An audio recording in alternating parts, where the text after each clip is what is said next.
No vídeo de ontem que eu postei falando sobre a liquidação do Bank, de um dia para o outro, simplesmente o Banco Central liquidou, ou seja, o banco deixou de existir, deixou de funcionar. Eu recebi muitas perguntas do tipo, será que o meu banco vai falir? Eu utilizo o Banco C6, eu utilizo o Inter, eu utilizo o Nubank, será que eu devo tirar meu dinheiro de lá? Bom, eu até entendo o medo das pessoas, mas neste momento não existe preocupação em um outro banco, a não ser o BRB, que também tá com problema porque ele tem ligação com o Banco Master.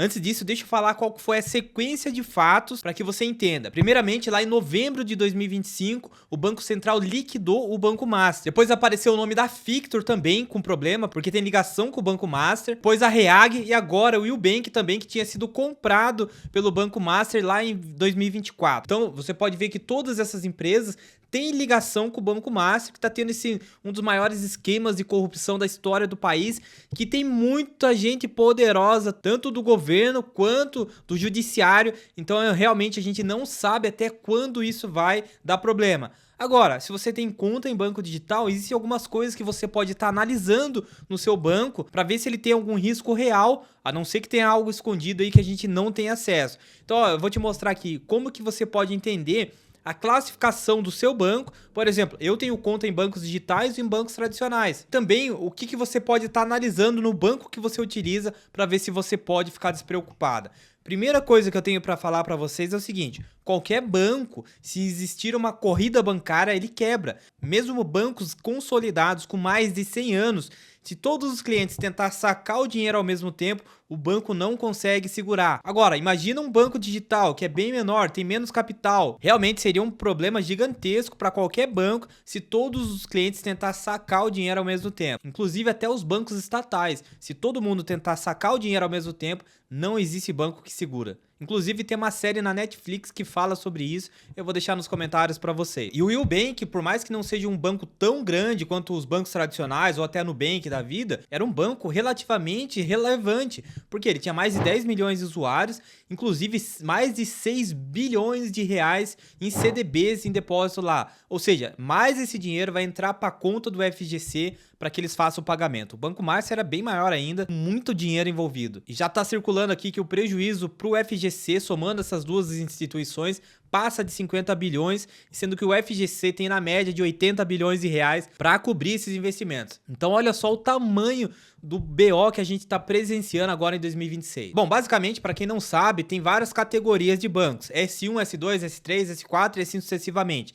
Os bancos S1 são os grandes bancos que têm sobre custódia um percentual muito relevante do PIB, ou seja, esses bancos, se eles virem a quebrar, causa realmente um colapso em todo o sistema de pagamento do país. Olha só o que o Google diz aqui sobre a classificação dos bancos. Banco S1 refere-se ao segmento 1 do Sistema Financeiro Nacional, SFN, a categoria mais elevada para instituições financeiras de grande porte, como os maiores bancos que possuem ativos iguais ou superior a 10% do PIB, ou tem atividade internacional relevante, sendo sujeito às regras mais rigorosas e acompanhamento do Comitê de Brasília, como o Banco do Brasil, Itaú, Bradesco, Santander e Caixa Econômica Federal. Ou seja, esses são os bancos S1. Se esses bancos tiver problema, realmente causa um colapso no nosso sistema de pagamento. Inclusive, o Banco Central ia ter que intervir para não deixar esses bancos falir. Sabe o que eu me pergunto? Se um banco relativamente pequeno como o Master já tem muita gente envolvida, imagina só esses grandes bancos assim, se quiser compra o Brasil e a gente nem fica sabendo disso, porque o Banco Master a gente só tá sabendo uma parte do que realmente aconteceu. O poder que tem de comprar o nosso governo como um todo. Então o porte aqui seria 10% do PIB ou atividade internacional muito relevante. Depois tem o S2, S3, S4, então você precisa entender a diferença entre os bancos.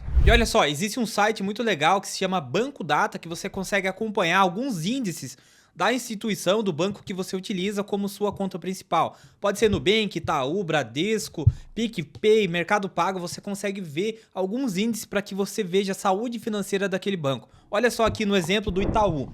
Então aqui eu digitei o Itaú e ele fala aqui, ó, dois índices muito importantes: índice de Basileia e índice de mobilização. Total de ativo, lucro líquido, são várias informações que você tem aqui.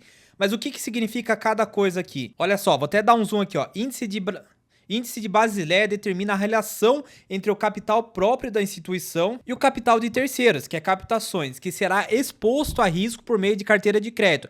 Por exemplo, se um banco possui o índice de Basileia de 20%, significa que a cada R$ 100 emprestados, o banco possui 20 em patrimônio. O índice mínimo exigido pelo Banco Central é 11%. Então, a cada R$ 100 ou a cada 1.000, por exemplo, que o banco empresta, ele tem que ter 111. Ou a cada R$ 100, ele tem que ter R$ 11 de capital próprio. Porque, ó, você precisa entender esse desenho que eu vou colocar na tela para vocês. Você tem o dinheiro e empresta para o banco a troco de uma rentabilidade. Por exemplo, 100% do CDI, 110% do CDI. O banco pega esse dinheiro e empresta para empresas ou pessoas, geralmente por 3 vezes o valor que ele tá te emprestando, entendeu? Então vamos supor que você tá ganhando 1% ao mês. O banco empresta 5% ao mês para aquela empresa ou para aquela pessoa, então ele fica com 4 nesse exemplo e te devolve 1. Então o banco tá ganhando mais do que você com o seu próprio dinheiro. Só que o banco não pode emprestar dinheiro infinito. Pela regulação do Banco Central, ele tem que ter 11% daquele valor que ele está emprestando. Agora, o índice de mobilização é uma outra questão importante. Olha só aqui, no caso do Itaú aqui, ele está em 18,5, você pode ver que ele está no verdinho aqui. Então esse daqui, quanto menor é melhor, já esse daqui, quanto maior seria melhor, entendeu? Então olha só o que ele diz aqui, ó. O índice de mobilização maior, quanto mais reduzido for o índice de mobilização, maior a agilidade terá o banco para usar o seu patrimônio para honrar seus compromissos. Por exemplo, se um banco possui um índice de mobilização de 30%, significa que a cada R$ 100 de seu patrimônio, 30% estarão investidos em bens que não possuem liquidez imediata, ou seja, imobilizado em imóveis, veículos, materiais, etc. O índice máximo tolerado aqui seria de 50%, que o Itaú tem 18% imobilizado, ele poderia ter até 50% aqui para estar dentro da regra do Banco Central. Então são 2 índices aqui muito importantes que eu já recomendei, que eu já falei para vocês há muitos anos, sempre você for olhar. Quando eu estava recomendando muito o banco Sofisa Direto para investimento e conseguir o cartão, eu até gravei um vídeo mostrando que ele estava muito saudável, tranquilo para estar investindo. Inclusive, eu já tinha postado um vídeo no ano passado falando sobre o Bank, que ele estava no negativo no índice de Basileia, então estava muito ruim mesmo, realmente estava com problema. Então, quando você analisa esses 2 itens aqui, você já tem uma direção norte para estar vendo se você está seguro, está em risco ou não. Lembrando, qualquer banco, se tiver uma corrida bancária, ele vai quebrar, a não ser os grandes bancos, que o Banco Central tem que intervir para não comprometer o sistema nacional de pagamento. E para te ajudar nisso, eu montei essa tabela aqui com os principais bancos em número de clientes do país aqui e relevância também, para que você veja o número de clientes, índice de Basileia e índice de mobilização, para que você tome uma decisão mais consciente. Caixa Econômica Federal, esses números é do final do ano passado, 158 milhões de clientes, índice de Basileia 9,07, índice de mobilização 16,2. Nubank 112 milhões, índice de Basileia 15,8 e mobilização 2,6. Bradesco 110 milhões, 15,1, 25%. E o Itaú 100 milhões, 17,4 e 18,5.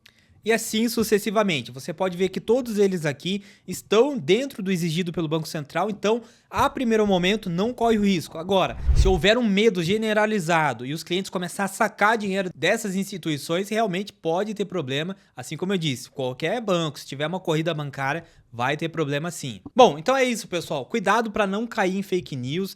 As pessoas começam a gravar vídeo e as pessoas ficam desesperadas. Isso sim pode gerar um problema. Inclusive, assim como eu falei no começo do vídeo, tem uma série na Netflix que explica muito isso, que um banco começou a disseminar informações falsas sobre um novo banco que tinha chegado lá no mercado, e daí as pessoas começaram a acreditar e arrancando dinheiro de lá, e daí os bancos sim veio a quebrar. Daí ele falou, viu como era verdade? Então, na verdade, foi criado aquela situação. Toma cuidado, não é porque é banco digital que ele vai ter problema. Então, a primeira coisa para você se proteger é diversifique. Se você tem mais de 250 mil reais, não deixe, e está investindo em renda fixa, não deixe só num banco, deixe em um outro. Utiliza bancos conservadores, veja o índice de Basileia e mobilização. Também toma cuidado com rendimento muito acima da média, tipo o Banco Master oferecendo mais de 140% do CDI para renda fixa. Isso, os bancos até fazem isso, mas aí tem período, por exemplo, prazo de 3 meses e também valor máximo. No caso do Nubank Ultravioleta, ele paga 120% do CDI, mas é só 10 mil reais, entendeu?